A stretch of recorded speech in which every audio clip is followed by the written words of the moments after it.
Hey, it's Matt, and welcome back to my podcast. Today's episode is 5 unexpected lessons from a weird Harry Potter escapade. Intriguing, I know, right? Can I tell you a secret? I hope this isn't too cringe. But first, you probably fall somewhere on the spectrum between super fan and disgusted about the main feature of this story. So it'll be interesting to hear how this lands for people. Okay, let's get into it.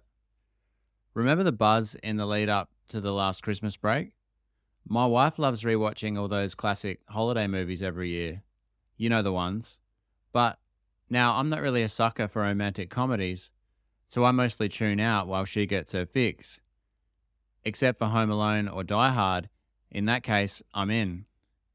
Somewhere between Christmas and New Year, she'd burned through her usual list and was now scraping the bottom of the movie barrel on Netflix.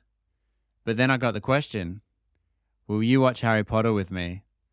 All right. And so we randomly watched Harry Potter and the Philosopher's Stone. I think because Harry Potter is kind of a Christmas movie. I know what you're thinking. Come on, that's a stretch. But hey, Die Hard makes the cut, and there's always a feature of snow and some Christmas vibes in each of the Harry Potter movies. So I think we can let it sneak in.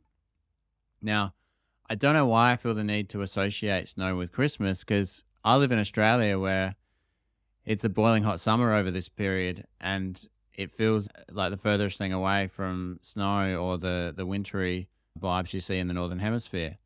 Anyway, it seems to be getting harder and harder to watch a whole movie in one sitting. Can you relate? It must be the distraction of our smartphones and the allure of social media scattering our attention. But also, as someone who lives for personal development, I always feel this underlying pressure that if I'm going to watch something, I may as well be learning something. So I've unconsciously swapped out TV and movies for self improvement via podcasts and YouTube. But what I have noticed is I still appreciate rewatching the classics from my younger days, and that's where the Harry Potter collection sits. There is one other reason that makes it nearly impossible to watch a full movie in one sitting these days. Kids. Yep, I love them to bits, but it's distraction city in our home at the moment, with two young, often screaming boys bouncing with energy. When it comes to unwinding over TV, we usually chip away at a bit each night once the kids are settled in bed and the household chores are done. And this was one of those nights. I paused Harry Potter and the Philosopher's Stone about 45 minutes in and let out a loud yawn. It was time for bed. Now, usually this isn't a special moment, but tonight was something different. What did I see on the pause screen? Last day to watch on Netflix, 13th of January. I instantly wrapped up that yawn and turned to my wife. We locked eyes with excitement. Oh my God, are you thinking what I'm thinking? Harry Potter marathon? Hell yeah, we have to do this. So here lies the first practical lesson of my story. Deadlines are a powerful mobilizer. A good challenge can rally the troops together and forge action in alignment with a powerful goal. Use deadlines to your advantage. Remember Parkinson's law. Work expands to the time allowed. So it sounds easy. Our mission was complete 8 Harry Potter movies in 15 days. We were ready for this. But then some pessimism crept in. Yeah, right, sounds easy. But it's not so easy when you have those two screaming kids and limited scary movie time. Because let's face it, Harry Potter's pretty scary if you're under 10 years old, or even maybe up to 17 years old, because as the movies progress, there's a lot more death and darkness. And also with kids, you're so exhausted at the end of each day that you want to pass out by 9 p.m. Plus, we were going on a beachside holiday over the New Year period for about 7 of those days without any Wi-Fi for streaming movies on Netflix. Nevertheless, challenge accepted. Okay, side note. I was having way too much fun writing this story and I wanted to model how you can make an everyday experience, like watching TV, into an entertaining, educational, and inspiring story through creative writing. Because my thinking was, hey, boring emails don't get read. And now obviously I've translated that email into this video. I'll save you the tedious step-by-step progression of our Harry Potter marathon, but guess what? We did it. Second lesson. Singular focus on a goal makes achievement easier. You don't waste time umming and ahhing over potential options or chasing shiny objects. You just get busy working on your goal. Eliminate the noise and laser focus. But it was close. It came right down to the wire. We finished Harry Potter and the Deathly Hallows Part 2 at 11:45 p.m. on 13th of January 2024, the final date. That's 15 minutes to spare. And how was it? Awesome. Third lesson. Following your obsession lights a fire inside. I know this might sound silly given the topic. Still, we unlocked a Herculean motivation and driving energy. The whole adventure was enriching. I'd never watched all 8 movies together in a somewhat rapid succession, so you remember all the bits and pieces that tie them all together.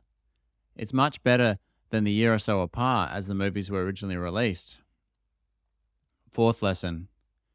Immersion is powerful. When you dive deep in a topic, it becomes a part of you, and you can make connections and draw insights others can't see. Anyway, what was the overarching point of telling you this story? If you put your mind to something, you can do it, even when the odds are against you.